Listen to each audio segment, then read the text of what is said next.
There's a lot to digest and a lot of voices to be heard. Stick to the frequency that amplifies these voices, stories and reports that make the difference. This is Akojopo News, 88.7 FM.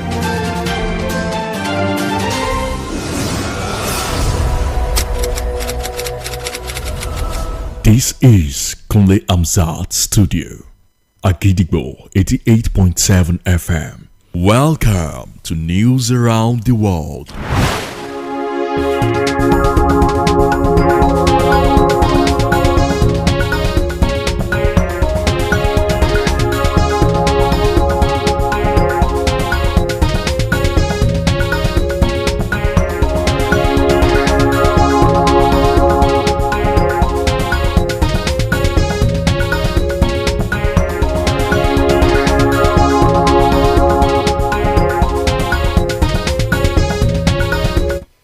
A very good evening to you and you're welcome to News Around the World on the most listened to radio station, Akojopo 88.7 FM Ibadan. I am Wuraola Yusuf. The headlines: NCDC DJ insists dengue fever, although outbreaks are more dangerous for Nigerians if unreported. Oyo State targets over 42,000 daily commuters with new eco-friendly buses. Major disruption as London Waterloo Station hit by signalling failure. Obama ECU shootout to win as Flying Eagles reach Wafubi on the 20 final. And now the details. The federal government has suspended the recent circular issued by the National Salaries, Incomes and Wages Commission reviewing the allowances of medical and dental officers in the Federal Public Service. The controversial circular, dated June 27, 2025, drew widespread criticism from medical associations, including the Nigerian Medical Association, the Medical and Dental Consultant Association of Nigeria, and the Nigerian Association of Resident Doctors, among others, as they had issued a 21-day ultimatum on June 2 to the federal government to withdraw the circular amidst its other demands to avert industrial action in the health sector. The president of the NMA, Professor Audu Bala, said the circular contains provisions that were not mutually agreed upon and which undermine the remuneration and welfare of medical professionals, and warned it will ground medical services nationwide if the government fails to meet its demands at the expiration of the ultimatum by July 23. However, speaking exclusively with Newsmen Today, the president of NERD, Dr. Tokpe Oshondara, said the circular has been abolished for further deliberations. The Director General of the Nigeria Center for Disease Control, NCDC, Dr. Chide Idris, has said that Nigerians are in more danger if incidents of dengue fever, yellow fever, and other outbreaks are not reported for proper diagnosis. Dr. Idris stated this on a television program today, where he lamented that incidents of dengue fever had been mistaken by some Nigerians for malaria due to the similarities in the symptoms and a lack of proper diagnosis. We're detecting this disease much earlier, which is a good sign. Now, because of that alert by NIMET about flash floods and flooding in some states, and that was the reason why we needed to let people know that with flooding and all, there are health risks, especially those of them that are caused by flooding or water. That's waterborne disease. And the most serious one is cholera, and that's why it's always good for people to be on the alert. Cholera is a major one, but during rainy seasons too, especially in some parts of the country, we have high incidences of malaria, dengue fever, and yellow fever, because this is a case of yellow fever is an outbreak. That's a case of dengue fever too is an outbreak. That's why again we needed to alert people. The NCDC also advised the managers of medical facilities and tertiary institutions to promptly notify the Ministry of Health and the center as soon as a case is detected. The chairman and sole administrator of Oyo State Transport Service, Dr. Ibrahim Salami Diko, has said that the agency has cleared backlogs of gratuities and pensions in the agency since 1994. Dr. Ibrahim Salami, who stated this today while briefing the press at the Governor's Office Press Briefing Room Secretariat Agodi Ibadan, noted that the agency has introduced digital payment services, closed-circuit camera and trackers, which thus have reduced corruption to barest level. This year now, as we're talking about, the governor has invested 686 million, and so far from January to date, we have committed 5,880 passengers on average. We are not giving you the full number of passengers because we are trying to just give you the average number. So the total of those money is 2,151 million, and I think that the public needs to know that this is what the governor is doing to put all those buses back on the road street.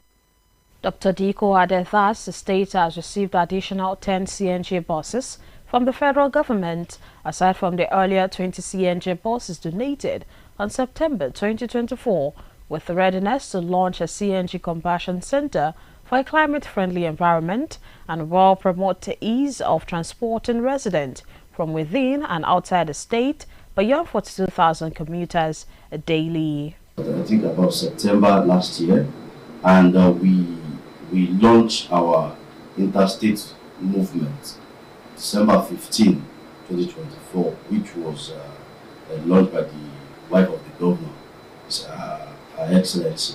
So between December 15 and date, we have commuted 38,555 people between Ibadan and Lagos, and also between Ibadan and Abuja.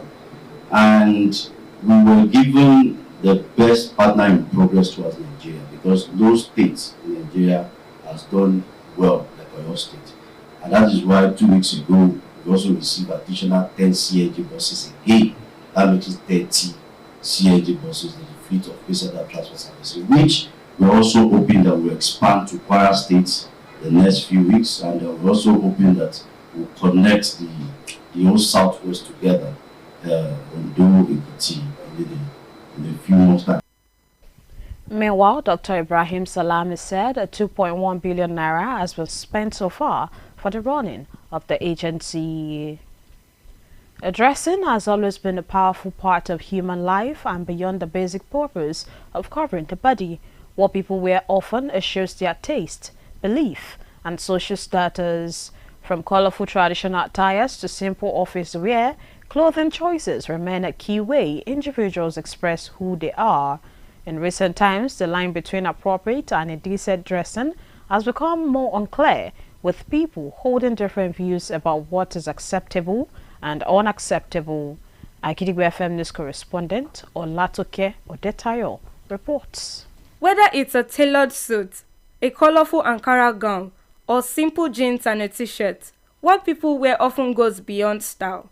Dressing has become a powerful expression of identity, mood, and social belonging, from corporate offices to university campuses and street corners. However, clothing choices continue to influence how individuals are perceived and how they perceive themselves, reflecting personal values, cultural heritage, and emerging trends in society today. The debate between appropriate and indecent dressing in Nigeria can be traced to 1984, when former military head of state, late President Muhammadu Buhari military regime, President Muhammadu Buhari created the War Against Indiscipline policy, which banned everything from miniskirts to sagged trousers to promote moral discipline and national pride. Speaking with Agidigbo FM News, Mrs. Oladejo shared her views on dressing in the past compared to today. The way we dress in the past is very good and appropriate, but the way our kids dress now is very inappropriate. Some will even wear short and indecent clothes when leaving their homes, and some don't even stay with their parents, which makes them dress the way they like, and this makes authority misjudge them for who they are not.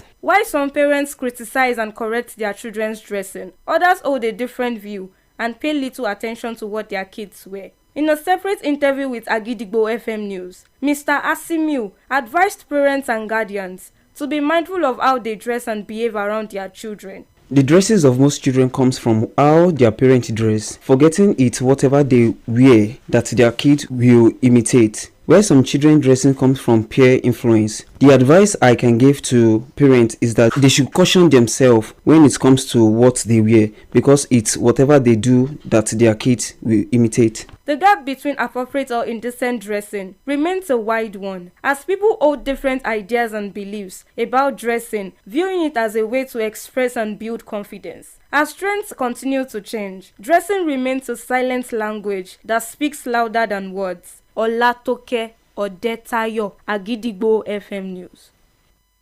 And now it's time to link up with our United Kingdom studio for the foreign news. News from Kunle Hamzat studio at Gidigbo FM, United Kingdom. I am Olushola Damilola.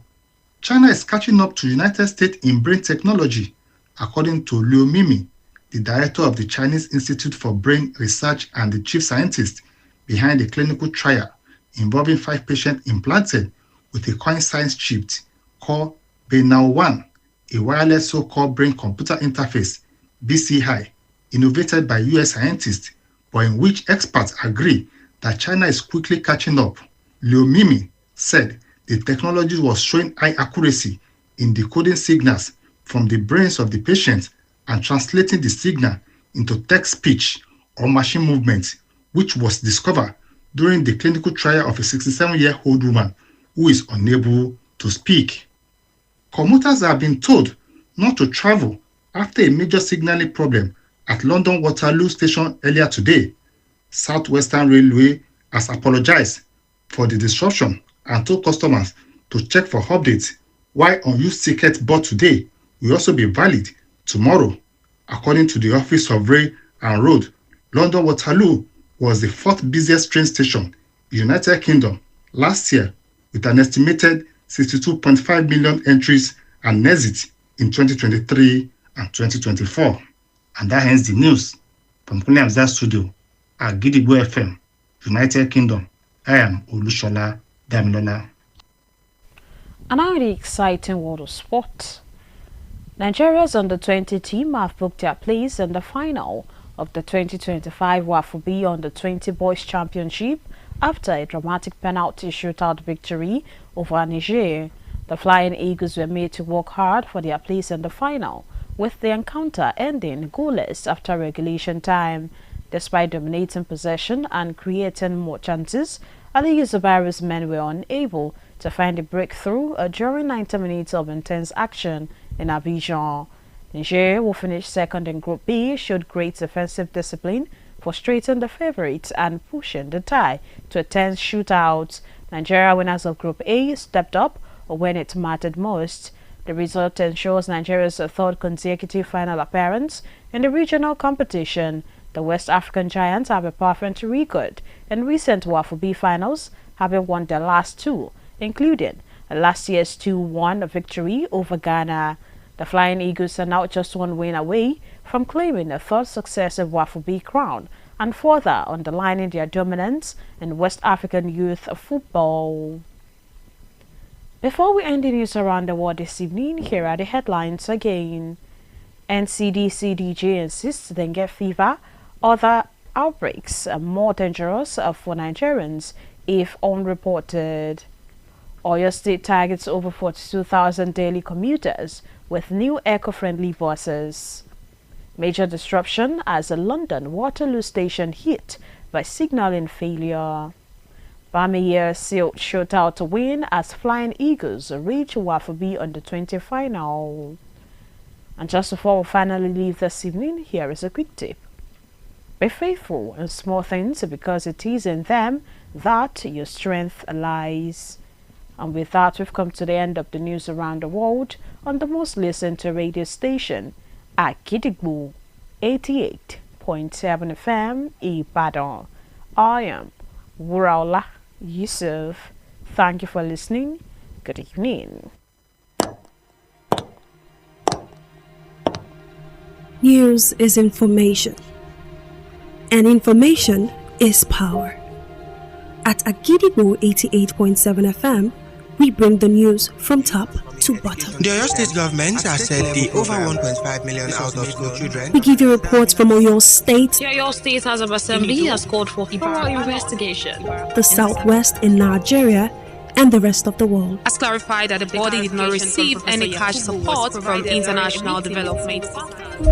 Trust us to keep you informed every hour, every day. Agidigbo 88.7 FM, the people's voice. Agidigbo 88.7 FM.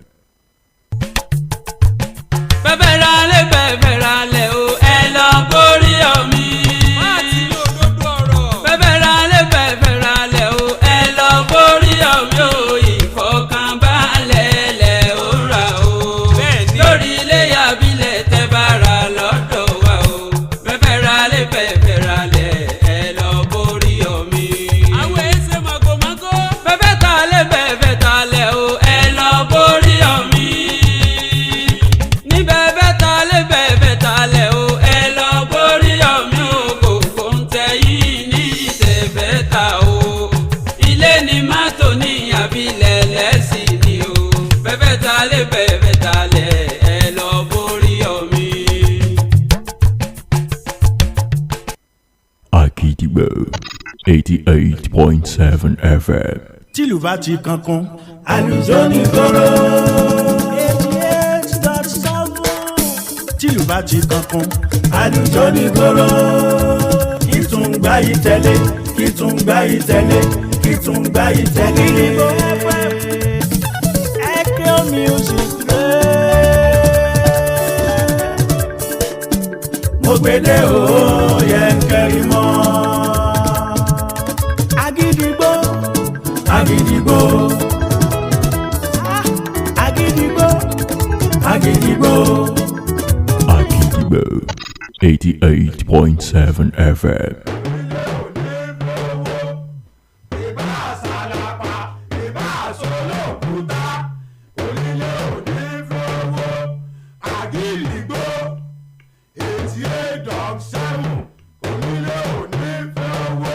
jẹ́jẹ́ ńlá gbọ̀ọ̀sùn òrìṣà oko ìyá kò gìrìgbà èèyàn tí ó gbà Ṣàngó tìgbó tìjù ni ó mọ̀ ìròyìn tó gbà lè gbòkó tí ò lẹ́jà ń bá kàn nínú iléeṣẹ́ rédíò Àgídìgbò lẹ́wọ̀ ti gbọ́ kárí àgbáyé ni wọ́n ń gbọ́ wá tilé toko làágbèjò.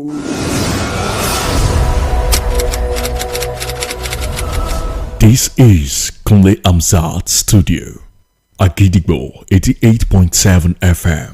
Ẹ káàbọ̀ sórí àkójọpọ̀ ìròyìn. Níbo la ó ti gbọ́ Àgídìgbò? Níbo la ó ti gbọ́ Àgídìgbò? Ìròyìn lẹ́kùnrẹ́rẹ́ Àgídìgbò FM 88.7 la ó ti máa gbọ́. Ẹ káalẹ́ o.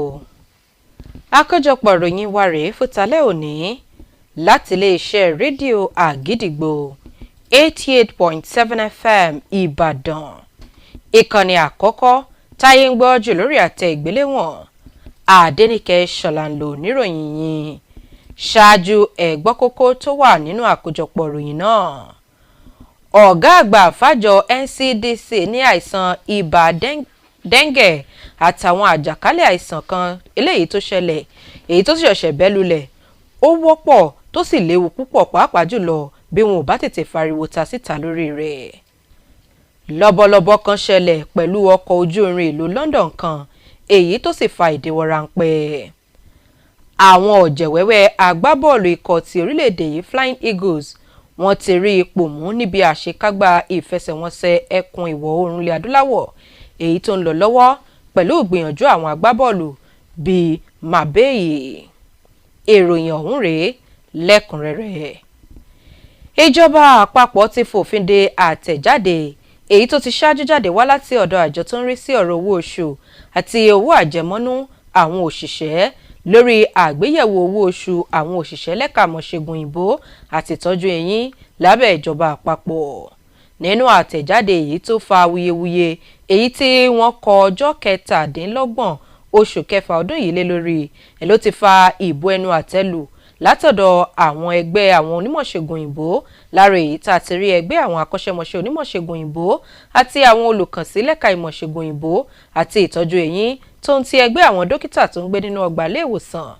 Eléyìí tí wọ́n ní bí ìjọba ti ṣe gbé gbèdéke ọjọ́ 21 táwọn sì ti fi léde lórí rẹ̀ láti pé kí wọ́n yí wọn padà tàbí kí àwọn yanṣẹ́lódì. Ààrẹ ẹgbẹ́ náà ọ̀jọ̀gbọ́n Audu Bala ó ní ohun tó wà nínú àtẹ̀jáde náà kì í ṣe ohun tí àwọn jọ fẹnu kò lé lórí pẹ̀lú ìkìlọ̀ wípé kí wọ́n tètè ṣe ohun tó tọ́ tàbí kí àwọn ó gùnlé ìyanṣẹ́lódì títí ọjọ́ 23 oṣù keje. Ẹ̀wẹ̀ nínú ọ̀rọ̀ ààrẹ ẹgbẹ́ náà dókítà Tọ́pẹ́ Ọ̀ṣúdára pẹ̀lú àwọn oníròyìn lónìí ó jẹ́ kó dímọ̀ wípé ìjọba ti gbégi lé àtẹ̀jáde náà. Alákòóso àgbà fàjọ tó ń rí sí ìdènà àti àmójútó àwọn àìsàn àti àrùn tó bá bẹ́ sílẹ̀ dókítà Jídé Idris ó ní àwọn ọmọ orílẹ̀-èdè yìí wà nínú ewu ńlá bí wọn kò bá tètè fariwo ta síta bí wọ́n bá kẹ́fìn àìsàn ibà dengue, ibà yellow fever àtàwọn àìsàn míì èyí tó ń jà rìnrìn kiri lóde lásìkò yìí. Dókítà Idris ló fi èyí léde lónìí tó sì kọminú lórí rẹ̀. Ó ní àìsàn ibà dengue yìí ní ọ̀pọ̀lọpọ̀ tí àwọn ọ̀pọ̀lọpọ̀ sì ń fojú wò bí àìsàn ibà lásán látàrí wípé wọ́n farajọra láì lọ rè ṣe àyẹ̀wò tó tọ́. Bákan náà àjọ ọ̀hún tún ṣe kìlọ̀kìlọ̀ fáwọn alákòóso ilé ìwòsàn akọni tó jẹ́ tìjọba láti tètè kàn sí ilé-iṣẹ́ tó ń rí sí ọ̀rọ̀ ètò ìlera lórílẹ̀‐èdè yìí tí wọ́n bá kẹ́fìn ẹnikẹ́ni tó ní àìsàn náà lára. Alága àti alákòóso ilé-iṣẹ́ ọkọ̀ akérò ti ìpínlẹ̀ Ọ̀yọ́ ọ̀mọ̀wé Ibrahim Salako Dikko ó ní àjọ náà ti san gbogbo owó àjẹmọ́nú àti owó fẹ̀yìntì àwọn òṣìṣẹ́ rẹ̀ èyí tí wọ́n jẹ láti ọdún 1994. Ọ̀mọ̀wé Ibrahim Salami ni ló sọ̀rọ̀ èyí nígbà tí ó ń bá àwọn oníròyìn sọ̀rọ̀ ní ọ́fíìsì gómìnà ní sekitariat ìjọba èyí tó ń bẹ ní Agodi nílùú Ìbàdàn pẹ̀lú àlàyé wípé iléeṣẹ́ náà ti bẹ̀rẹ̀ sí ní lo ìlànà ìgbàlódé láti sanwó ẹ̀rọ tó ń ṣe àkásílẹ̀ àti ẹ̀rọ tí yóò máa sọ ibi tí ọkọ̀ bá wà láti lè mú àdínkù bá ìwà àbàjẹ́ níléeṣẹ́ ọ̀hún. Ọ̀mọ̀wé Dikko tún ṣàfikún wípé ìpínlẹ̀ yìí ti tẹ́wọ́ gba ọkọ̀ bọ́ọ̀sì akérò èyí tó ń lo afẹ́fẹ́ gáàsì bíi 10 láti ọ̀dọ̀ ìjọba àpapọ̀ yàtọ̀ sí 20 àwọn bọ́ọ̀sì ọ̀hún tí wọ́n kó fún wọn lóṣù kẹsàn-án ọdún tó kọjá pẹ̀lú ìgbáradì láti ṣe ìfilọ́lẹ̀ ibùdó tí wọn yóò ti máa yí ọkọ̀ tó ń lo epo padà sí èyí tí yóò mọ̀ lo afẹ́fẹ́ gáàsì lójúnà àti mú lílọ bíbọ̀ rọrùn fáwọn èèyàn ìpínlẹ̀ yìí láti máa rin ìrìn àjò láàrin ìgboro àti láti ìpínlẹ̀ yìí lọ síbòmíì tí wọ́n sì ń fojú sùn àti tayọ kíkó àwọn arìnrìn-àjò 62,000 lójoojúmọ́. Bákan náà ẹ̀wẹ̀ ọ̀mọ̀wé Ibrahim Salami ó ní iléeṣẹ́ ọ̀hún ti ná owó tó tó bílíọ̀nù 2.1 náírà lórí àkóso iléeṣẹ́ náà. Ìmúra jẹ́ ohun gbòógì nínú ayé ọmọnìyàn tó sì tayọ à ń daṣọ bora lásán. Ohun tí èèyàn bá wọ̀ á máa ṣàfihàn irúfẹ́ ohun tí onítọ̀hún nífẹ̀ẹ́ sí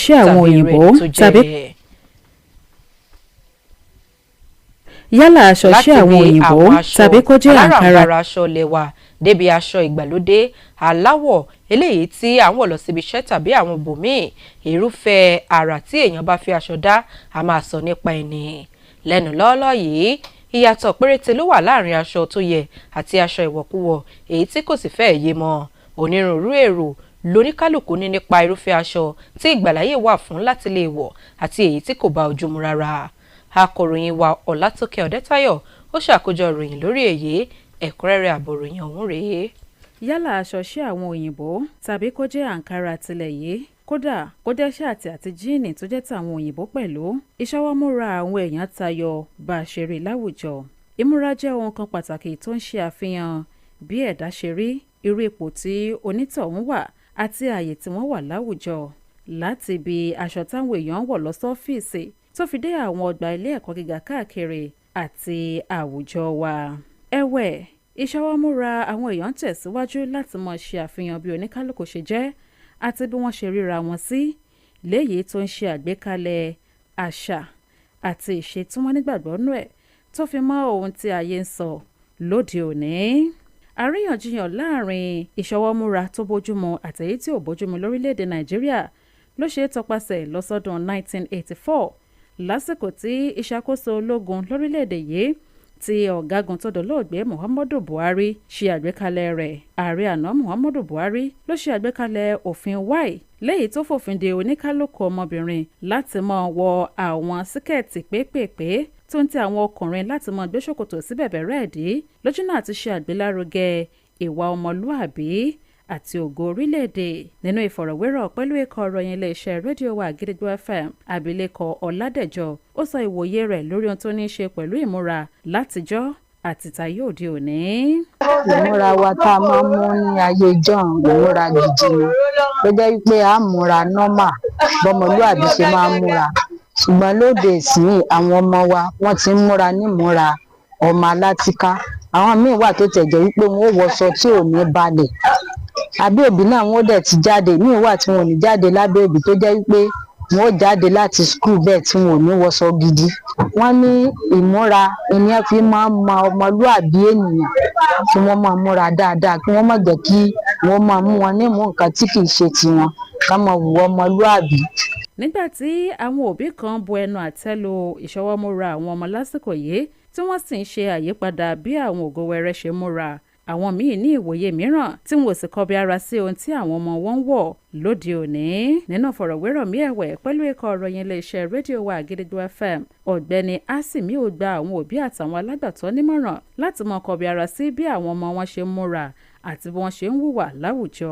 ṣẹ́rí wọn ní ilé láti máa ń kó ẹ̀ṣọ́ lọ sóde ìmúra ọmọ mi ó máa ń wá láti ọwọ́ òbí ẹ̀ torí pé òbí mi náà wà tó yẹ pé aṣọ ló máa rò pé òun wọ̀ tó jẹ́ pé orin òwò ni nǹkan yẹn bá dẹ̀ ṣe lójú ọmọ èèyàn lọ́mọ èèyàn náà máa ṣe for example sìn èèyàn múra dáadáa tọ́mọ èèyàn bá rí pé yes èèyàn múra dáadáa nínú ilé ìmúra yẹn náà ló náà máa fọ́lù ọ̀tọ́ bá rí ìmúra téèyàn mú kò sí á máa rò pé ṣèyí máa ń nílò wọ́n aṣọ báyìí dájúdájú èmi náà lẹ́tọ̀ọ́ láti wọ̀ so n tó máa ń fa tọmọ mi nìyẹn ọmọ mi dé wà tó yẹ pé kò sí irú ìmúra bẹ́ẹ̀ ni ọ̀dọ̀ àwọn òbí ẹ̀ tó yẹ pé ẹgbẹ́kẹ́gbẹ́ tó ń bá rìn. àlàfo tó ń bẹ láàrin ìmúra déédé bó ṣe tọ́ àti ìmúra tí ò tọ́ ló sì jẹ́ èyí tó gùn gbọ̀nàgbọ̀nà níbi oníkálukú àwọn èèyàn ṣe ní ìwòye ọ̀tọ̀ọ̀tọ̀ àti ìgbàgbọ́ nípa ìmúra léyìí tí wọ́n rí gẹ́gẹ́ bí ọ̀nà láti ṣe àfihàn ara ẹni àti láti fi ìgboyà hàn pẹ̀lú bí nǹkan ṣe ń lọ láwùjọ òní tí àyípadà sì ń dé bá ìṣọwọ́múra jẹ́ èdè kan pàtàkì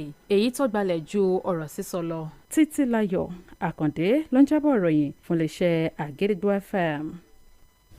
ní báyìí ẹ jẹ́ ká lọ rè darapọ̀ mọ́ oníròyìn wa lẹ́ka iléeṣẹ́ rédíò wa Àgídìgbò FM tìlú London nílẹ̀ United Kingdom fún ìròyìn ilẹ̀ òkèèrè. ìròyìn rèé láti Àgídìgbò studio ẹ̀ka ti United Kingdom Fúnmilọ́lá Ọ̀dẹ́gbẹ̀sán lóníròyìn yín. orílẹ̀-èdè China ti gbé ìmọ̀ ẹ̀rọ kan jáde tí kò jù pélébé lọ brain computer interface èyí tó ń bá ọpọlọ ṣiṣẹ́ tí wọ́n lè lò fún àwọn aláìsàn tí kò lè sọ̀rọ̀ rárá. ìmọ̀ ẹ̀rọ yìí ni yóò gbé èrò inú wọn síta. wọ́n ṣe àyẹ̀wò àti ìlò rẹ̀ lára aláìsàn kan tọ́jú orí rẹ̀ kò ju 67 lọ tí ìmọ̀ ẹ̀rọ ọ̀hún sì gbé jáde pé mo fẹ́ jẹun ní èdè ará China. ìròyìn fìdí rẹ̀ múlẹ̀ pé onímọ̀ ìjìnlẹ̀ kan láti ilẹ̀ Amẹ́ríkà ló léwájú ṣíṣe ìmọ̀ ẹ̀rọ ọ̀hún tí òye rẹ̀ sì tètè yé orílẹ̀-èdè China. olùdarí ilé ẹ̀kọ́ ti ọpọlọ kan tó tún jẹ́ ọ̀kan lára àwọn tó kópa ní ṣíṣe ẹ̀rọ ọ̀hún Luo Mimi ní ìlò ẹ̀rọ tuntun yìí lágbára púpọ̀ léyìí tí ọ̀pọ̀lọpọ̀ àwọn aláìsàn tí kò lè sọ̀rọ̀ rárá ti ń béèrè fún un. Iléeṣẹ́ ọkọ̀ ojú irin ti orílẹ̀-èdè United Kingdom tọrọ àforíjìn lọ́wọ́ àwọn èrò ọkọ̀ ojú irin lónìí ọjọ́ Ajé látàrí ìdíwọ́ ńlá tó ṣẹlẹ̀ lójú ọ̀nà ọkọ̀ ojú irin ti South Western ní pàtàkì ní ibùdókọ̀ ọkọ̀ ojú irin ti Waterloo léyìí tó jẹ́ ọ̀kan gbòógì nínú àwọn ibùdókọ̀ èrò ọkọ̀ ojú irin tó pọ̀ jù lórílẹ̀-èdè United Kingdom. Àwọn òṣìṣẹ́ onímọ̀ ẹ̀rọ ojú irin ní ìṣẹ̀lẹ̀ ọ̀hún yóò gba àkókò ṣùgbọ́n wọn ò wá àtúnṣe sí i kó tó di ọ̀la.